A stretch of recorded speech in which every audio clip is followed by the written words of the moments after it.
Bonjour tout le monde, bienvenue au webinaire Décrocher un emploi dans la fonction publique fédérale. Merci d'être présent avec nous aujourd'hui.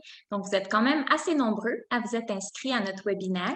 C'est la raison pour laquelle on a opté pour un format webinaire plutôt qu'un format réunion. Donc, vous allez remarquer que vos caméras et vos micros ont été désactivés, mais on vous encourage fortement à nous écrire dans la section clavardage pour participer, pour laisser vos commentaires, puis aussi de nous poser vos questions dans la section Q&R où on va pouvoir prendre quelques minutes à la fin de la présentation pour répondre aux questions de tout le monde. Je veux aussi vous dire que cette présentation va vous être envoyée par courriel, donc ce n'est pas la peine d'écrire là tous les petits détails. Alors, je me présente, je m'appelle Marie-Pierre, je suis conseillère en emploi chez Objectif Emploi et responsable du service d'employabilité. Je suis aussi bilingue, donc en charge de la clientèle anglophone et francophone, que ce soit pour l'accompagnement individuel ou pour toutes les animations de groupe.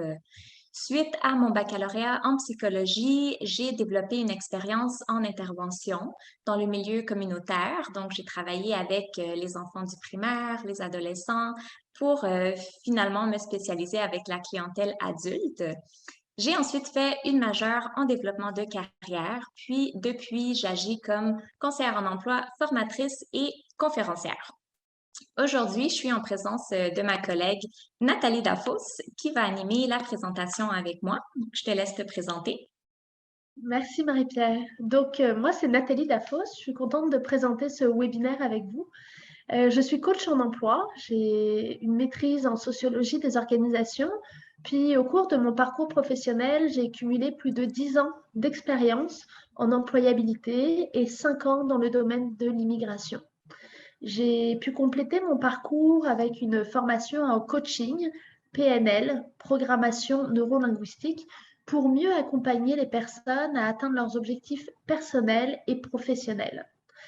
L'essentiel de la clientèle que j'accompagne est immigrante et cherche des emplois dans tous les domaines.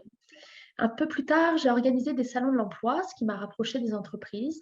Puis, en évoluant dans mes compétences, maintenant, je suis formatrice et conférencière. Parfait, merci Nathalie. Donc, on travaille toutes les deux pour Objectif Emploi. Alors, je tiens à préciser qu'on ne travaille pas pour le gouvernement fédéral. On est vraiment avec Objectif Emploi, qui est une organisation en développement de carrière située à Montréal. Puis, suite aux besoins de notre clientèle d'avoir un accompagnement pour intégrer la fonction publique, on a décidé simplement d'offrir ce webinaire gratuit et ouvert à tous. Donc, Objectif Emploi, on offre différents services qui peuvent être gratuits. Donc, on a tout ce qui est service d'employabilité, coaching professionnel, service d'orientation. On a aussi des ateliers de conversation anglaise, puis une formation en entrepreneuriat qui vous donne l'ASP en lancement d'une entreprise. Alors, si jamais vous avez une idée là, pour lancer votre entreprise, on a des cohortes qui vont commencer les vendredis et les samedis. Donc, vous avez toute l'information sur notre site Internet qu'on vous a laissé ici là, dans le haut de l'écran.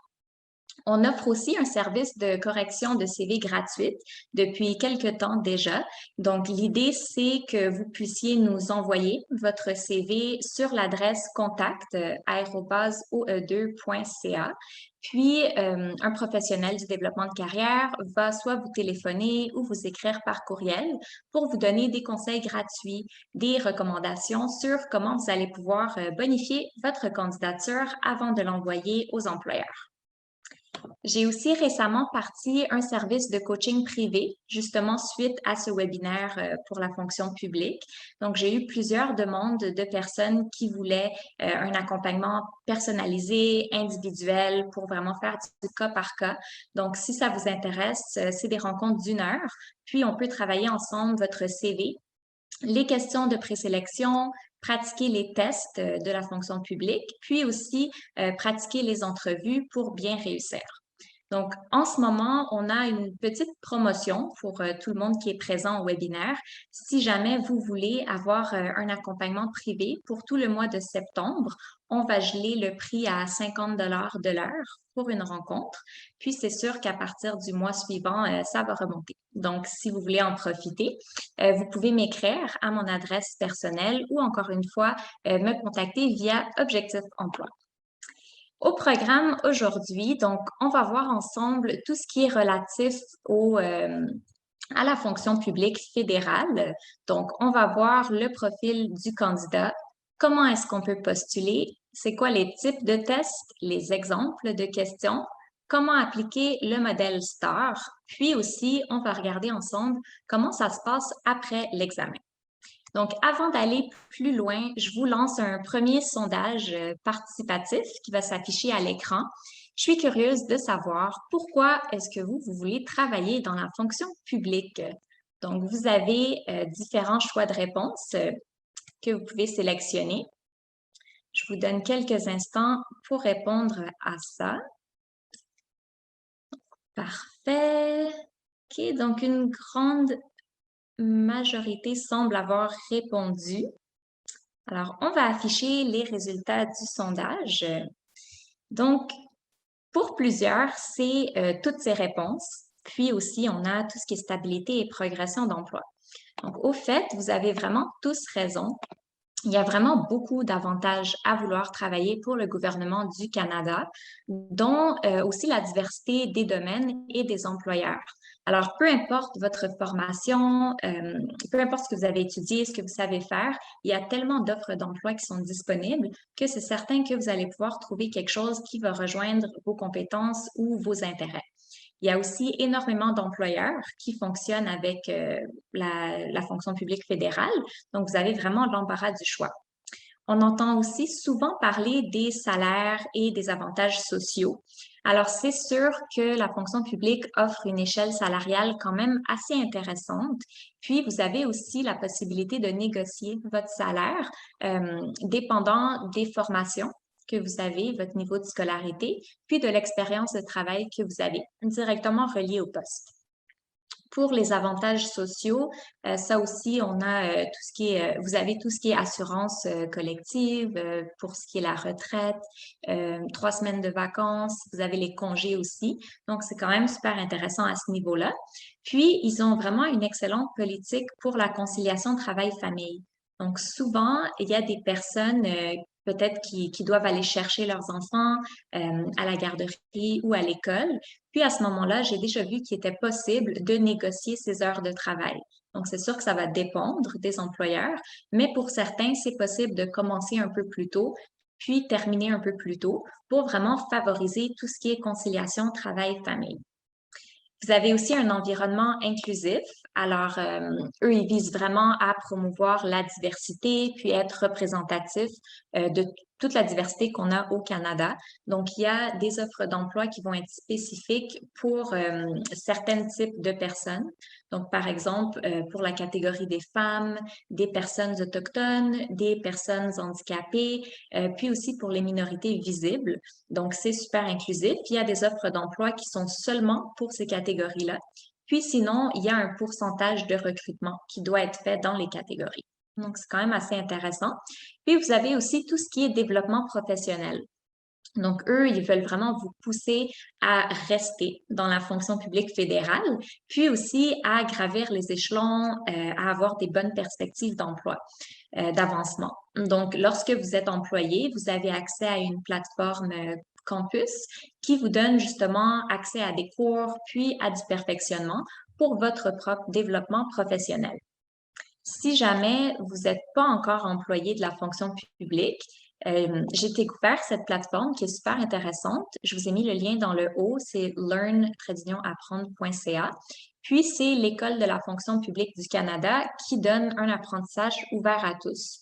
Donc, vous avez des cours gratuits sur les thématiques que vous voyez ici. Puis, les cours sont vraiment complets. Vous avez le cours, les vidéos, les balados. Des fois, on a même des fichiers aussi qui viennent avec. Donc, ça peut favoriser l'apprentissage, puis ça peut vous préparer aussi si jamais vous voulez postuler pour un poste de gestionnaire.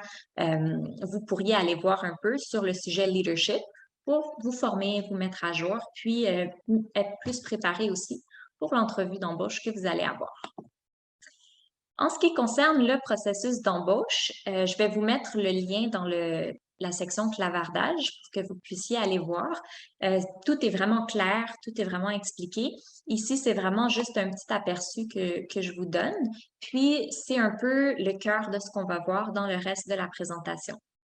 Donc, la première étape, c'est bien sûr de créer votre compte sur le gouvernement du Canada. Vous devez choisir un utilisateur, un mot de passe dont vous allez vous rappeler parce que vous allez devoir y aller vraiment souvent pour soit mettre à jour votre dossier ou pour consulter les notifications que vous pourriez avoir par rapport à un suivi de candidature.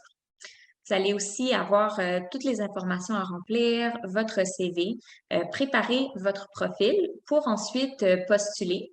Une fois que vous avez postulé, vous allez avoir un questionnaire de présélection qu'on va voir ensemble un peu plus tard.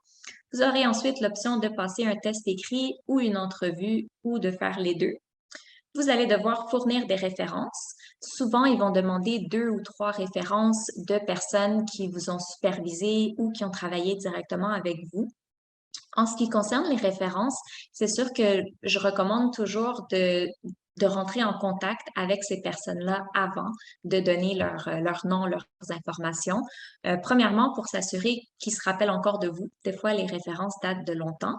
Puis aussi d'être certain qu'ils ont quand même des bons commentaires à dire, que vous avez eu une belle expérience de travail avec cette personne. Donc, c'est toujours plus agréable d'être avisé qu'on va recevoir un appel pour référer quelqu'un plutôt qu'être pris un peu là, par surprise. En ce qui concerne l'enquête de sécurité, il y a différentes options dépendant du niveau de sécurité que vous allez atteindre. Souvent, ils vont demander les empreintes digitales, puis vérifier le casier judiciaire. Puis ensuite, vous allez avoir la réponse de l'employeur. C'est ce qui va un peu conclure tout ce processus. Donc, pour le profil du candidat, comme je vous disais, c'est un peu les renseignements, vos renseignements à vous. Donc, nom, adresse, coordonnées, l'identification, donc l'importance de s'auto-déclarer si on fait partie d'une des catégories de personnes que je vous ai mentionnées un peu plus tôt pour vraiment augmenter vos chances d'être sélectionné. Ensuite, vous avez la section scolarité. Ici, je vous lance un petit sondage avant de vous en parler un peu plus. Donc, pour la scolarité, selon vous, est-ce qu'il faut mettre ces diplômes de niveau primaire et secondaire si nous avons une formation universitaire ou est-ce que c'est pas la peine, vous pouvez seulement mettre votre diplôme le plus avancé, puis eux, ils comprendront que vous avez les diplômes préalables. Donc, je vous laisse quelques instants encore. Donc, est-ce qu'il faut mettre les diplômes primaires et secondaires? OK, parfait. On a atteint la majorité des participants. Donc, pour la plupart, vous avez dit non, mais effectivement, il faut vraiment tout mettre pour l'inscription au fédéral. Eux, ils vont vraiment vous demander vos études primaires, secondaires, collégiales, universitaires. Même si vous avez fait une maîtrise, vous devez quand même parler de votre baccalauréat, parler de votre diplôme collégial et ainsi de suite. Donc, c'est sûr que cette information-là, vous devez la retrouver, puis la mettre dans votre profil du candidat. Ça va être aussi très important d'avoir l'évaluation comparative de vos diplômes si jamais vous avez fait votre diplôme hors Canada. Sur le site de la fonction publique, vous avez tous les ministères qui peuvent évaluer votre diplôme. Donc, ça peut être le ministère de l'Immigration et de la Francisation ou ça peut être aussi le World Education Services, qu'on connaît comme le WES. Puis, il y en a quelques autres aussi, donc dépendant des provinces. Mais ça va être vraiment important d'avoir cette évaluation-là pour que votre diplôme puisse être considéré. Ensuite, vous avez les langues. Donc, habituellement, c'est français, anglais. Ils vont vous demander votre niveau, donc débutant, intermédiaire, avancé. Puis, vous allez pouvoir inscrire votre CV. Donc, par rapport à ça aussi, j'ai oublié de mentionner, souvent, le gouvernement fédéral va prioriser les personnes qui sont citoyennes canadiennes, puis ensuite passer les personnes qui sont résidentes permanentes. Donc, avant, c'était vraiment ça, les deux seules types de personnes admissibles, mais récemment, je suis tombée sur une offre d'emploi qui était ouverte aux personnes qui ont un permis de travail. Donc, je ne suis pas certaine si c'est quelque chose qui est en train de se développer, mais ça sera à voir pour la suite. Pour le moment, comme je vous dis, c'est citoyen et résident permanent. Pour le CV, alors vous n'allez pas avoir l'option de joindre un fichier. Donc, vous ne pourrez pas joindre votre document Word ou votre document PDF. Vous allez vraiment devoir tout prendre votre information, puis la retranscrire dans le carré ici. Ça, c'est vraiment une capture d'écran du site où vous allez pouvoir tout mettre vos informations. Alors, moi, j'ai jamais vu personne que son CV ne rentrait pas. Donc, les caractères, je crois qu'ils doivent être illimités ou sinon, il y en a vraiment beaucoup. Donc, vous pouvez vraiment mettre toute votre expérience. Puis, c'est important de quand même avoir une certaine mise en page. Donc, respecter la forme du CV avec vos informations dans le haut, avec des rubriques, donc bien délimiter la section formation, la section expérience, puis essayer de rendre ça le plus clair possible pour la personne là, qui va recevoir votre CV. Ce qui va vous permettre de vous démarquer le plus dans votre CV, ça va être l'expérience de travail. Donc, eux, ils vont vraiment regarder qu'est-ce que vous avez fait qui est en lien avec le poste convoité. Donc, peu importe ce que vous avez fait, même si c'est exactement ça ou même si c'est quelque chose qui peut être plutôt une compétence transférable, ça va être important de venir mettre ça de l'avant. Donc, eux, ils veulent voir qu'est-ce que vous avez fait, qu'est-ce que vous savez faire, qu'est-ce que vous allez être capable de faire dans ce poste. Vous pouvez aussi parler de vos réalisations professionnelles. Donc, par exemple, de quelle manière votre travail se démarquait des autres? Est-ce que vous aviez un poste plus de leader? Est-ce que vous avez atteint des objectifs? Est-ce que vous avez apporté quelque chose à l'entreprise? Ça, c'est toujours un plus qu'on peut rajouter qui est quand même assez intéressant.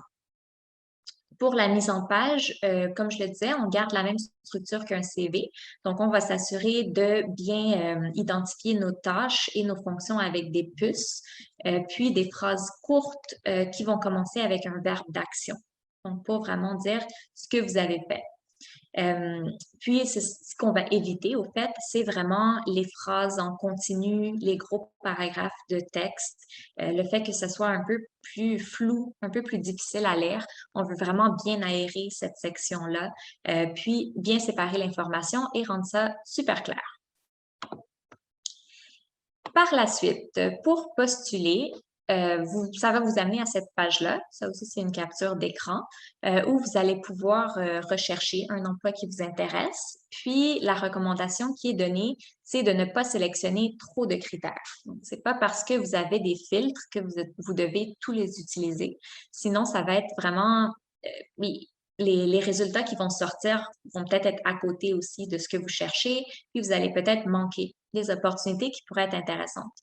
Donc, souvent, pour le titre du poste, par exemple, on va éviter de mettre quelque chose de très précis comme secrétaire, parce que pour eux, peut-être que ça va plutôt être dans la catégorie agent d'administration. Donc, si vous recherchez avec un titre du poste, assurez-vous que ce soit vraiment très général ou sinon, ne pas en mettre aussi. Donc, c'est une possibilité. Pour le lieu de travail, ça, c'est quand même un bon filtre à mettre si vous voulez rester à Montréal ou si vous êtes intéressé à faire un déménagement, donc travailler dans une autre province, c'est possible aussi.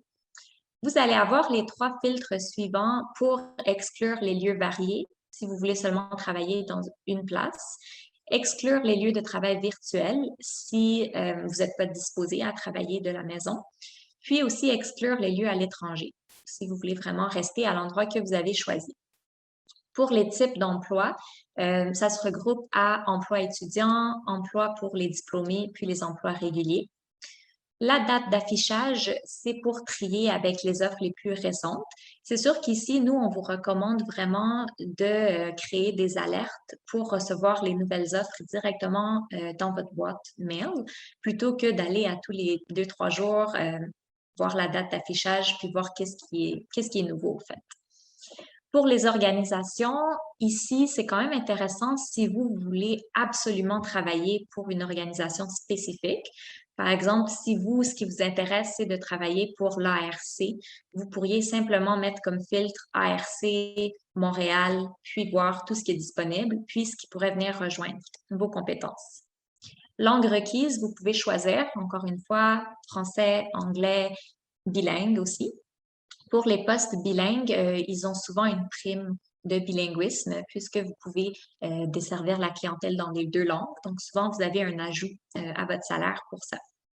Puis, finalement, le salaire minimum. qui est un filtre qu'on utilise un peu moins, mais que vous avez la possibilité d'utiliser quand même.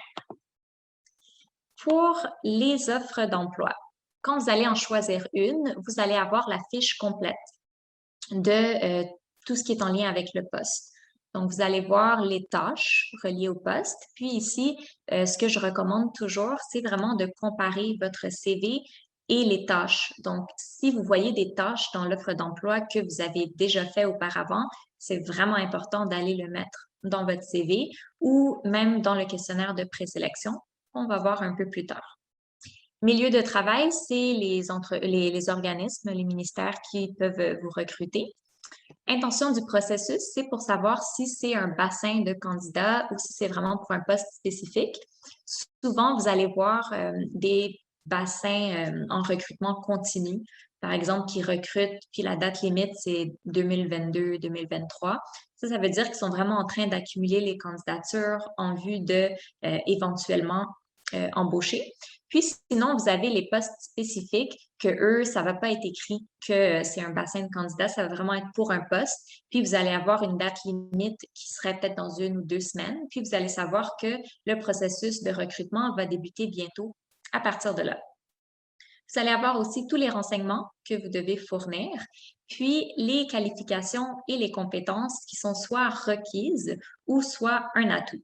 Pour ce qui est requis, ils sont quand même assez droits là-dessus. Donc, c'est important d'avoir tout ce qui est requis pour pouvoir postuler à l'offre.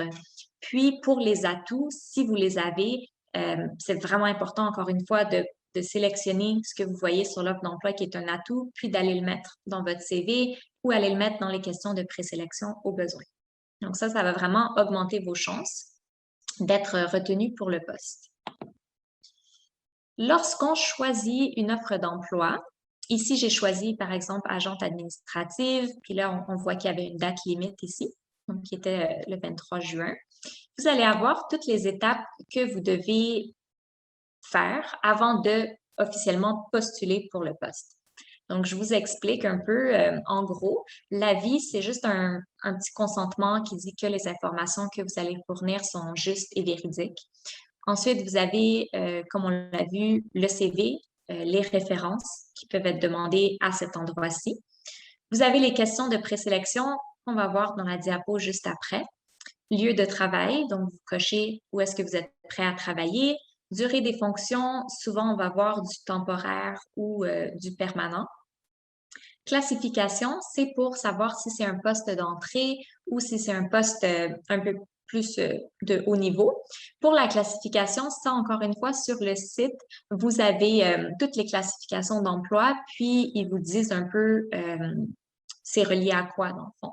Donc, souvent, on va voir des postes de CR-4. Ça, on le sait que c'est des postes d'entrée.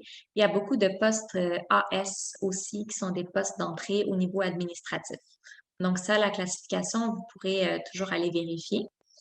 Les études, donc ça, on en a parlé, mettre vraiment tous les diplômes, mettre ces évaluations comparatives. Puis ensuite, vous allez avoir les langues. Donc, pour les langues, ce qui est intéressant sur l'offre d'emploi, c'est que vous allez toujours voir le niveau de langue qui est requis. Donc, ils vont vous mettre, par exemple, A, AA ou BBB, CCC ou un mélange des trois. Puis, dans le fond, A, c'est débutant, B, c'est intermédiaire, C, c'est avancé.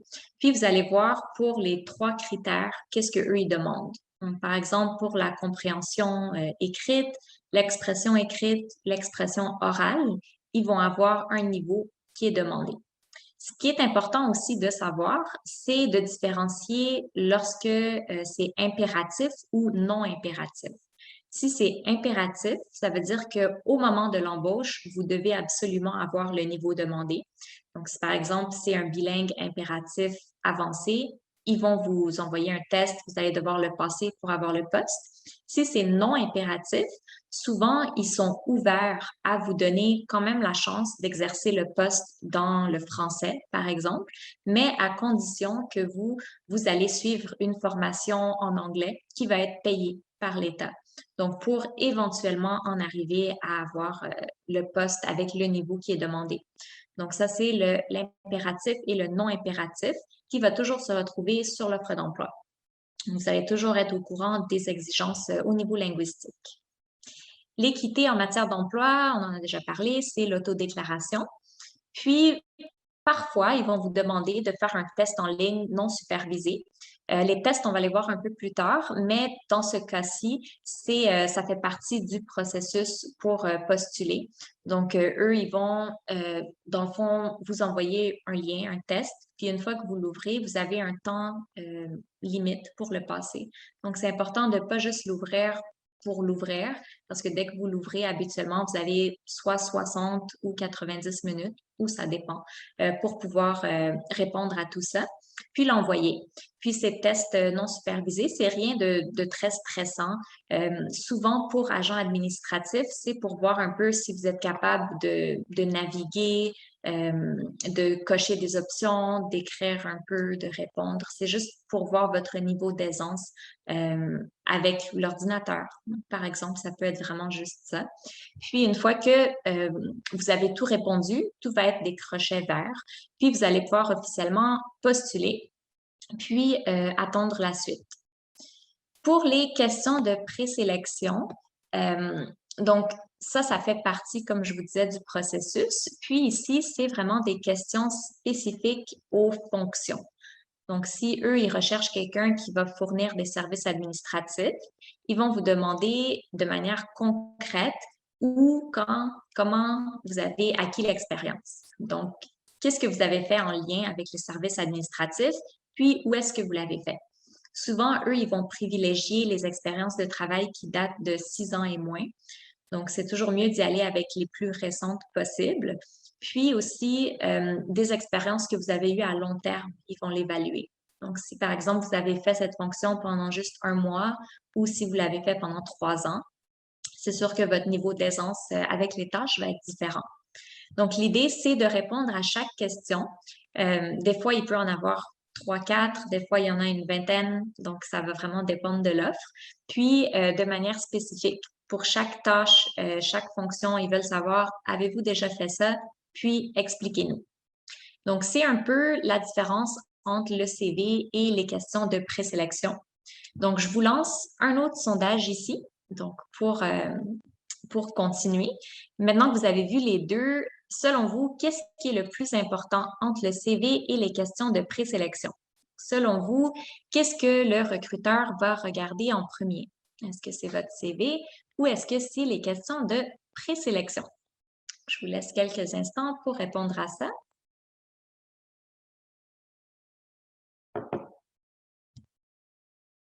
OK, super. Donc, on peut afficher les résultats. Alors, en grande majorité, vous avez répondu les questions de présélection, puis vous avez raison. Alors, le recruteur va vraiment regarder que vous avez tout ce qui est requis, puis ils vont regarder les questions de présélection avant même d'ouvrir le CV, puis de voir le reste de vos expériences. Donc, comme je vous dis, c'est vraiment important, même si vous vous répétez dans le CV, puis dans les questions de présélection, c'est pas grave. Prenez le temps là, de vraiment développer, d'en dire plus que pas assez. Puis n'ayez pas peur de vous répéter, il n'y a vraiment aucun souci à ce niveau-là. Donc, voilà pour la première partie de la présentation qui était un peu plus théorique. Là, je vais laisser la place à Nathalie qui va poursuivre avec les différents types de tests. Oh, ton micro désactivé. Oui, c'est bon. Merci Marie-Pierre. Donc, on va voir ensemble les différents types de tests qui sont proposés par le gouvernement du Canada. Il y a le premier test qui est l'évaluation de la langue seconde. Donc, si vous êtes francophone, la langue seconde, ce sera l'anglais. Si vous êtes anglophone, votre langue seconde sera le français. Donc, pour cette évaluation de la langue seconde, il y a 3 types de tests. Un examen oral, un examen écrit à choix multiples et un examen d'expression écrite. Et ça, on va l'approfondir tout à l'heure.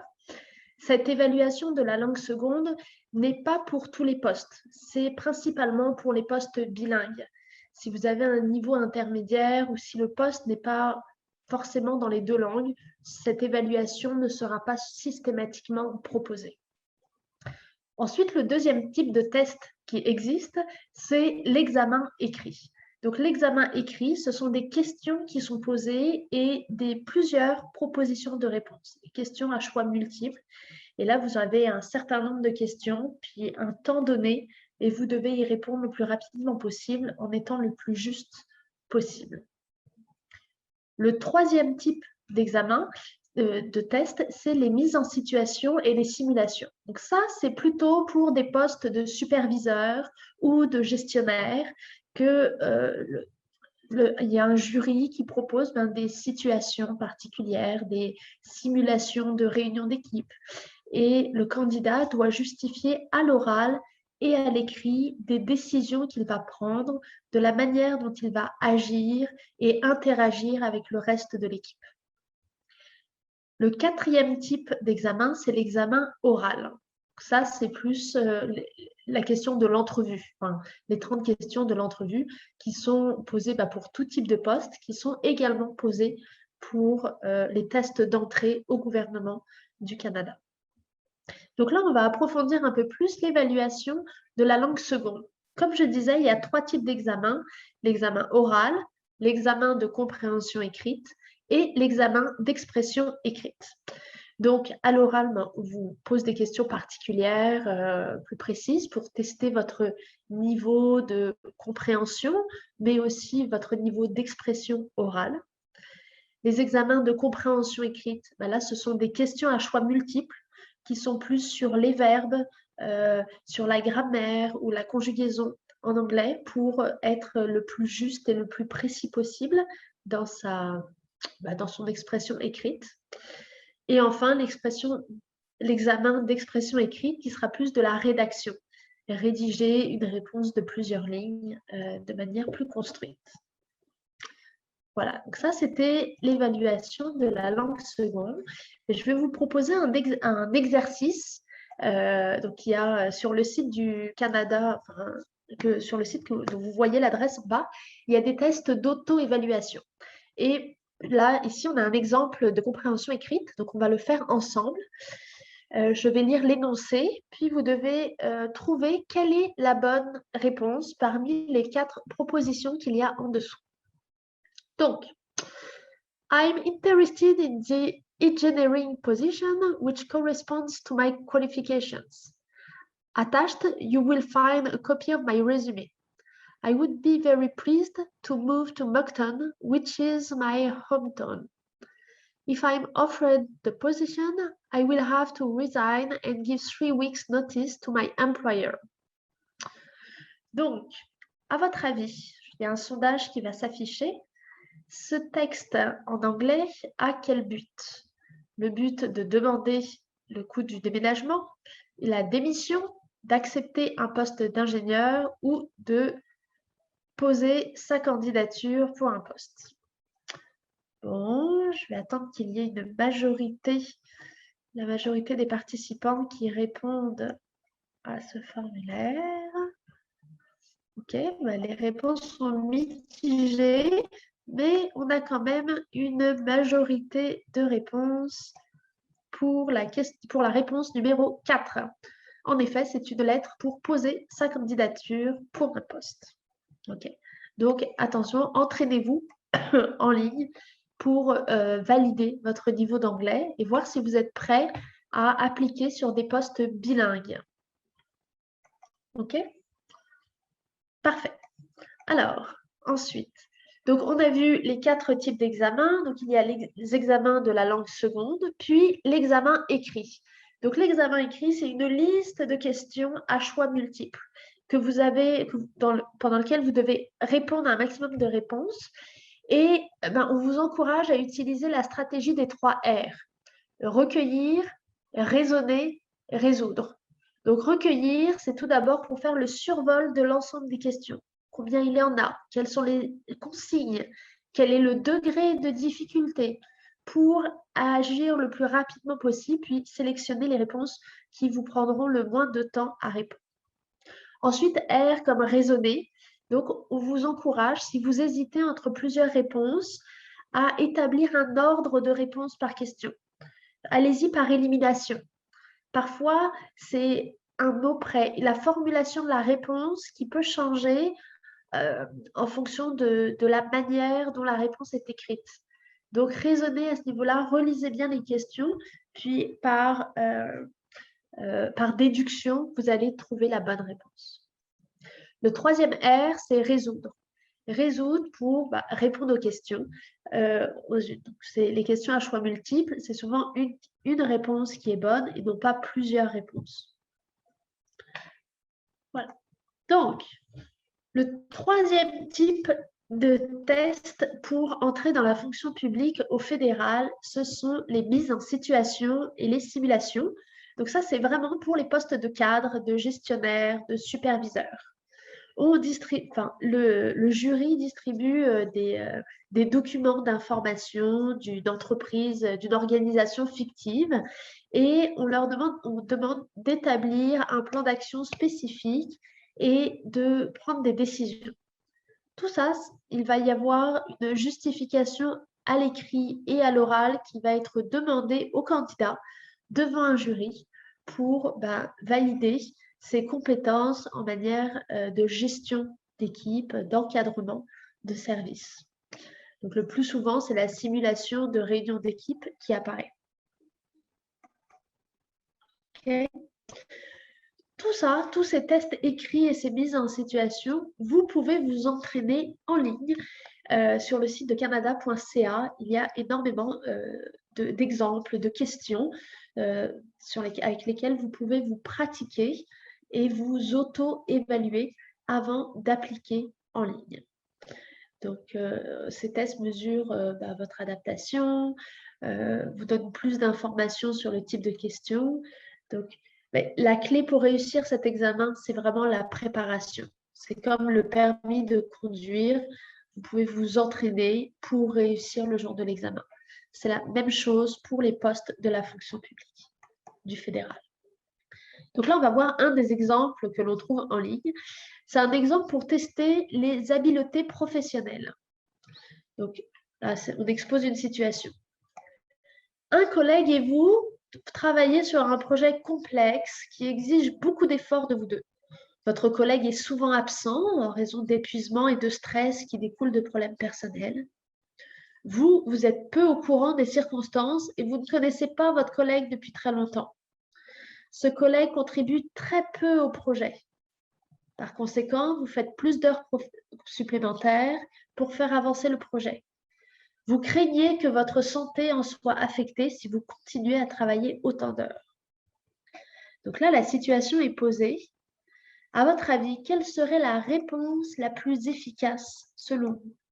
Donc, je vous invite à répondre dans le chat par A, B, C ou D. Okay. Tout d'abord, est-ce que ce serait demander à d'autres collègues de vous aider à gérer la charge de travail? Ou bien, soulever la question auprès de votre gestionnaire pour demander de l'aide supplémentaire sur le projet? Ou bien, rencontrer votre collègue, souvent absent, et lui demander de faire sa part de travail? Réponse D, continuer à faire des heures supplémentaires pour faire avancer le projet. Réponse E, offrir de l'aide pour répondre aux problèmes personnels de votre collègue. Selon vous, laquelle de ces 5 réponses vous semble la plus pertinente ou en tout cas la plus efficace? Ça, vous pouvez voir par déduction. Est-ce que c'est demander à d'autres collègues, régler la situation directement avec le collègue en question? Est-ce que c'est continuer à faire des heures supplémentaires? Ou bien, oui, je vois qu'il y a une majorité de B. La meilleure solution, c'est d'aller voir le gestionnaire pour lui demander de l'aide. C'est lui qui doit apporter une solution. Il n'y a qu'une seule bonne réponse. Je vois qu'il y a des personnes qui ont apporté plusieurs réponses, mais la meilleure réponse pour cette question-là, c'est la réponse B. En parler au gestionnaire directement et pour lui demander de l'aide supplémentaire. OK? On va voir maintenant l'examen oral. Donc, c'est le 4e type d'examen qu'on a vu tout à l'heure. C'est l'examen oral, donc c'est l'entrevue. Donc, il va se passer devant un comité de 3 personnes Les réponses vont être chronométrées. Vous avez un maximum de 3 minutes pour répondre à chacune des questions qu'on va vous poser. Si vous demandez, si vous ne comprenez pas bien une question et que vous demandez au jury de la reformuler, ça ne va pas être possible parce qu'il y a une égalité dans les questions. Si vous ne comprenez pas une question, la question va vous être reposée à l'identique, de la même manière qu'elle vous a été posée. Okay. La clé, c'est vraiment la préparation. Se préparer aux 30 questions les plus posées en entrevue. Généralement, c'est des questions situationnelles ou comportementales. Alors nous, à Objectif Emploi, Marie-Pierre et moi, on est toutes les deux conseillères et coachs d'emploi. On vous propose un coaching personnalisé et individuel pour vous préparer aux 30 questions les plus posées en entrevue par le gouvernement du Canada, par le fédéral. On va travailler ensemble les questions situationnelles, les questions comportementales. On va vérifier le temps des réponses, qu'elles ne fassent pas plus de 3 minutes. 2 minutes 30, c'est l'idéal. On va travailler avec vous votre langage verbal et non verbal pour que vous soyez le plus à l'aise et le mieux préparé à cet examen oral. La méthode gagnante qui est utilisée pour répondre à chacune des questions de l'entrevue, c'est la méthode STAR. C'est le modèle STAR, situation, tâche, résultat. Ce modèle est utilisé par le fédéral pour répondre à chacune des évaluations des compétences qu'ils doivent cocher pendant l'entrevue. C'est surtout utile pour les questions comportementales, mais les questions situationnelles aussi, si on réfléchit bien. Donc ça, c'est vraiment à utiliser pour les questions de présélection. Donc STAR, comment on répond concrètement? Donc S de situation, dans le fond, c'est quel est votre rôle? Dans quel contexte vous avez connu une situation particulière? Le T de tâche, c'est quelle est la difficulté que vous avez eue, quelle est la tâche que vous avez dû effectuer et quel était le problème à régler. Okay. Ensuite, action. Quelles sont les mesures que vous avez prises et qu'est-ce que vous avez fait concrètement pour résoudre? Action, c'est vraiment le plus important. C'est qu'est-ce que vous êtes capable de faire pour améliorer une solution, pour résoudre un problème. Et enfin, le R de résultat. Qu'avez-vous accompli? De quoi vous êtes le plus fier? Okay. Donc, je vais vous donner un exemple. Donc là, la compétence à évaluer, c'est l'esprit d'équipe. La question, ça va être, racontez-moi une situation dans laquelle vous avez collaboré avec des collègues et pour atteindre un objectif spécifique. Quel a été votre rôle? Donc là, c'est une question ouverte. Vous avez 3 minutes maximum pour y répondre en utilisant la méthode STAR. Tout d'abord, situation. Dans mon ancien emploi, plusieurs employés s'étaient plaints du manque de communication claire et efficace entre les différentes équipes de travail. La tâche, j'étais chargée de développer un nouvel outil qui faciliterait la communication entre toutes les équipes de travail. Mais il m'était très difficile de le développer sans l'avis de tous les départements concernés. Action, qu'est-ce que la personne a fait? J'ai proposé une rencontre avec les chefs de toutes les équipes de travail afin d'avoir leur avis sur le nouvel outil. J'ai pris le temps de comprendre leur manière de fonctionner et d'écouter leur point de vue. Et ensemble, nous sommes arrivés à un consensus sur les moyens de communication qui seraient utiles et clairs pour tout le monde. Et on termine. Résultat, mes collègues et moi sommes parvenus à un choix éclairé sur les outils de communication qui sera efficace pour toutes les équipes. Donc, la direction nous a félicités et tous les employés ont noté une nette amélioration entre les départements. Donc, vous voyez, cette réponse est longue, mais elle répond à la compétence qui a évalué l'esprit d'équipe. Alors, bien sûr, le défi, c'était de faire attention entre le je et le nous, de ne pas trop se mettre en avant et en même temps de parler de l'équipe, d'inclure tous les membres de l'équipe et de faire preuve de respect et d'ouverture. Okay. Ça, ce sont des éléments qui apparaissent en ligne lorsque vous vous entraînez à faire des exercices particuliers en ligne. Alors, après avoir vu les 4 types d'examens, donc oui, tout ça, c'est en 3 minutes maximum. C'est pour ça qu'on vous recommande de préparer vos réponses en 2 minutes 30 parce que souvent on dépasse et on arrive très vite aux 3 minutes. Mais encore une fois, avec les coachings de Objectif Emploi, on vous aide, on vous prépare, on vous accompagne à bien répondre à chacune des questions. Donc, après chaque examen, on vous recommande de faire une auto-évaluation. Est-ce que ça s'est bien passé? Qu'est-ce qui était le plus difficile? Est-ce que j'étais suffisamment préparée? Est-ce que j'aurais eu besoin de plus de temps? Qu'est-ce que je pourrais améliorer la prochaine fois? Okay? Ça, c'est toujours important après chaque examen. Après l'examen, bon, les résultats arrivent, vous êtes informé soit par courriel, soit dans votre dossier électronique en ligne. La deux solutions, soit vous avez réussi, bravo, le gouvernement va vérifier votre casier judiciaire et vous allez être embauché tout de suite si vous avez appliqué à un poste précis. Si vous avez appliqué à un bassin d'emploi, là, vous allez être inscrit à une banque de personnes qualifiées pendant 1 an, puis vous pouvez être appelé à tout moment durant cette année-là. Et enfin, les résultats des tests de langue, sachez-le, elles sont valides pendant 5 ans. J'avais vu une question passer au début. Si vous avez déjà passé un examen, il est possible de conserver les résultats, en tout cas pour les langues, pendant 5 années. Si cet examen a été un échec, ce n'est pas la bonne, vous avez besoin de plus d'entraînement, pas de souci, les résultats sont transférables sur une période de 30 à 180 jours. Alors, il y a toujours une période d'attente entre un examen et un autre, mais à l'issue de cette période d'attente, vous pouvez garder les résultats que vous avez réussi durant 1 mois à 6 mois. Okay? Et vous pouvez même refaire le même examen si vous le souhaitez ou une version équivalente. Donc, pour conclure, puisque là, ça fait déjà 50 minutes qu'on est ensemble, si on veut répondre aux questions, on va faire un petit vrai ou faux pour voir ce que vous avez retenu de notre présentation.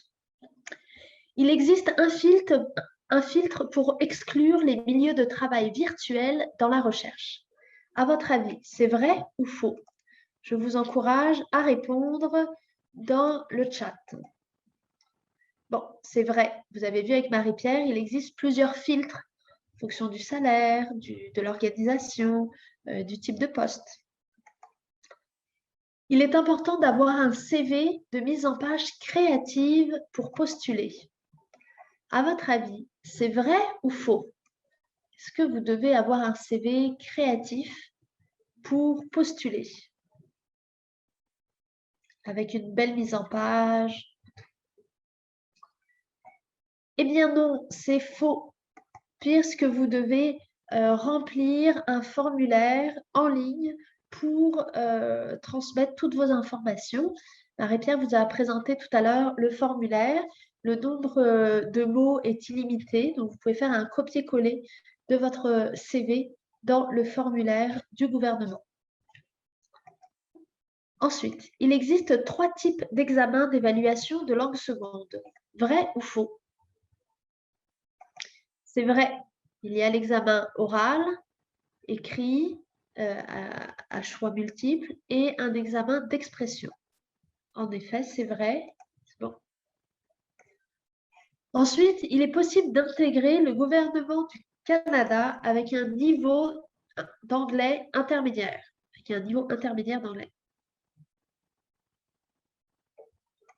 C'est vrai, en effet, puisque tous les postes ne sont pas bilingues. Donc, vous pouvez rentrer avec un niveau d'anglais intermédiaire.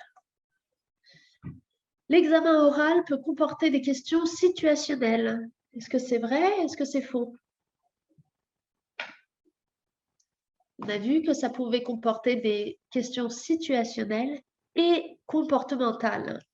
Donc oui, c'est vrai, mais pas seulement. Et pour finir, dans le modèle STAR, le T représente quoi? La situation, vous vous souvenez, pour le S, A, c'est l'action, le R, c'est résultat, et le T, c'est faux, en effet, c'est la tâche et non le travail. Donc bravo, si déjà vous avez réussi à répondre à l'ensemble de ces questions, vous avez bien suivi et retenu un grand nombre d'informations. Donc, pour rappel, durant toute cette présentation, on vous a présenté comment appliquer, quel type de candidature vous pouvez déposer en ligne et quels sont les différents types d'examens. On a vu aussi qu'il existe plusieurs sites qui existent en ligne pour vous préparer, pour vous auto-évaluer, vous analyser directement en ligne avec canada.ca. On vous rappelle que Objectif Emploi propose donc des coachings personnalisés. Donc, on a un tarif spécial en ce moment pour juste avant la rentrée pour vous accompagner. Donc, contactez-nous. Et on relie aussi gratuitement les CV en français et en anglais. Vous pouvez nous l'envoyer sur contact@commercial-oe2.ca et on fait une relecture rapide de votre CV pour vous donner notre expertise et notre regard sur votre expérience et les compétences que vous mettez en avant. Donc voilà, je vais donner la parole à Marie-Pierre qui a eu le temps de lire les questions pendant ma présentation. Oui, parfait. Merci Nathalie. Alors, oui, donc on va faire une petite période de questions. Euh, alors, la première question que je vois, c'est de savoir si la présentation enregistrée va être disponible. Donc, malheureusement, non, on va pas transmettre la vidéo, mais par contre, on va vous transmettre la présentation, le PowerPoint, au fait. Puis, si jamais il y a quelque chose que vous avez manqué ou quoi que ce soit, vous pouvez nous écrire. Puis, avec plaisir, on va démystifier là, c'est quelle information que vous avez manqué. Puis sinon, pour les webinaires, on les fait quand même assez souvent puisqu'on a beaucoup de demandes. Donc, ce que vous pouvez faire, c'est vous abonner à nos réseaux sociaux pour vraiment voir les dates des prochains webinaires. Le prochain, peut-être qu'on ira avec le gouvernement provincial parce que celui-là, il est très demandé aussi pour le Québec, mais c'est sûr que le fédéral va revenir. Donc, il y a pas de problème pour ça. Vous allez pouvoir le revoir éventuellement. Juste pour Oui, rappel, vas-y. oui, le dernier webinaire, on l'a fait avant l'été, au mois de juin. Là, on est au mois de septembre. Il est possible que le prochain soit plutôt en novembre-décembre. Mais je vais vous mettre dans le chat notre lien Facebook dans la rubrique événements pour vous pourrez créer des alertes pour être informé. Mhm, tout à fait. Euh, Ensuite, je vois une autre question. Donc, bonjour, je suis résident permanent depuis 1 an et demi. Est-ce possible de passer la cote de sécurité? J'ai cru entendre qu'il faut avoir résidé au moins 5 ans. Alors, comme je disais plus tard, nous, on n'est pas employé du fédéral, donc on n'a pas vraiment toute l'information sur comment ça fonctionne pour avoir la cote de sécurité. Je sais que des fois, ils peuvent faire une vérification des documents hors Canada, hors pays, mais encore une fois, ça va dépendre c'est à quelle offre que vous postulez, puis aussi c'est quoi le niveau de sécurité qui est demandé. Mais sur l'offre d'emploi ou même sur le site de la fonction publique, vous avez toujours un numéro d'assistance. Puis ça, c'est le type de question qui pourrait facilement vous répondre. Donc, les employés du fédéral, il suffirait de téléphoner puis de poser la question. Puis, je suis certaine que vous pourriez avoir une réponse plus précise. Par la suite, donc j'avais vu quelqu'un qui m'avait demandé s'il y avait des postes en éducation offert dans la fonction publique fédérale. Donc, c'est sûr que ça dépend. Habituellement, ce qui est enseignant, c'est souvent réglementé par les commissions scolaires ou par les établissements en tant que tels. Mais c'est sûr qu'il y a des postes, par exemple, de formateurs. Donc, ça serait de voir exactement qu'est-ce que vous cherchez dans le domaine de l'éducation. Puis, avec les critères de recherche, avec les méthodes là, de recherche, vous pourriez là, sans doute trouver des offres qui pourraient rejoindre vos compétences reliées à l'éducation. Par la suite, donc, Nathalie, est-ce que tu voulais poursuivre avec des Euh, questions? oui, là, je viens de voir une question pour les emplois du fédéral.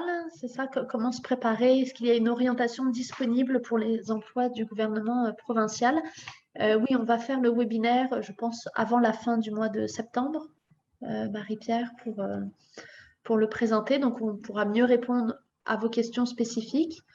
Le lien pour s'entraîner. Alors, on vous a dit qu'on vous envoyait le PowerPoint. On ne vous envoie pas l'enregistrement du webinaire, mais le PowerPoint de la présentation après, lorsqu'on aura terminé.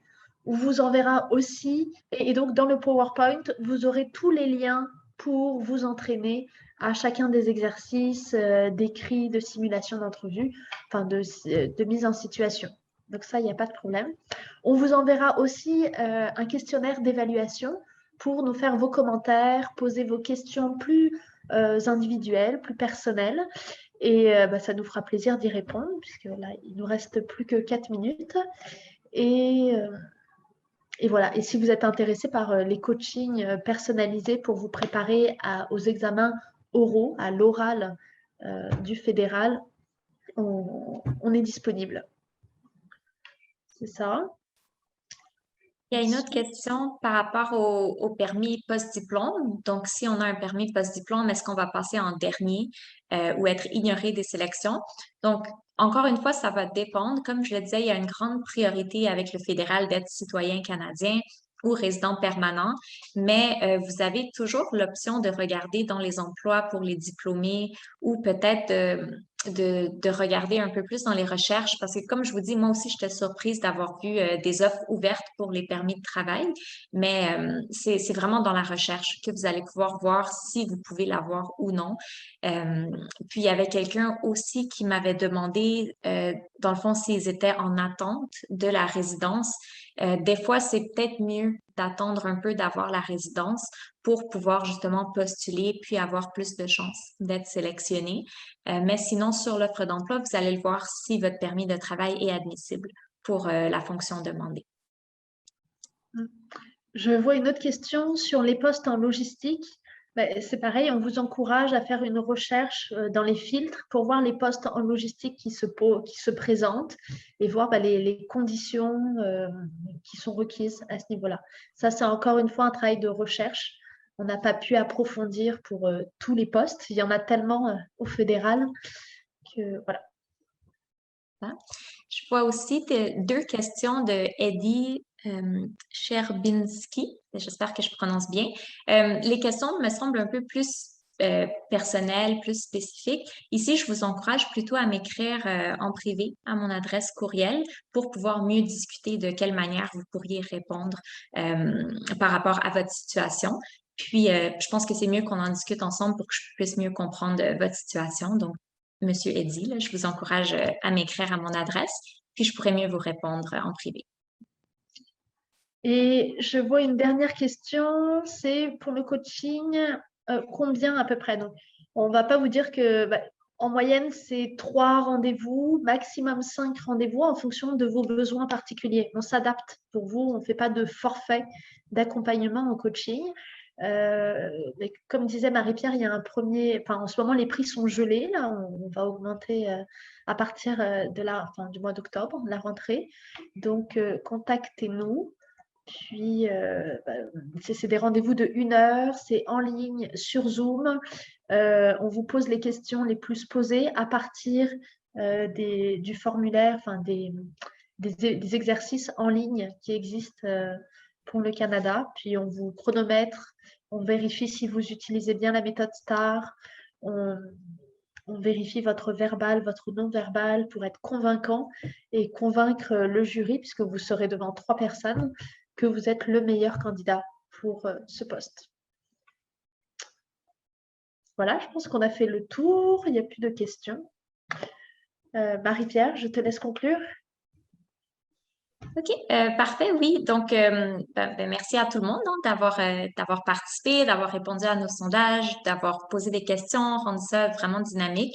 Comme Nathalie le mentionnait, ça serait vraiment important pour nous de répondre à notre formulaire de satisfaction pour savoir comment est-ce qu'on peut s'améliorer, ce que vous avez appris, ce que vous avez apprécié.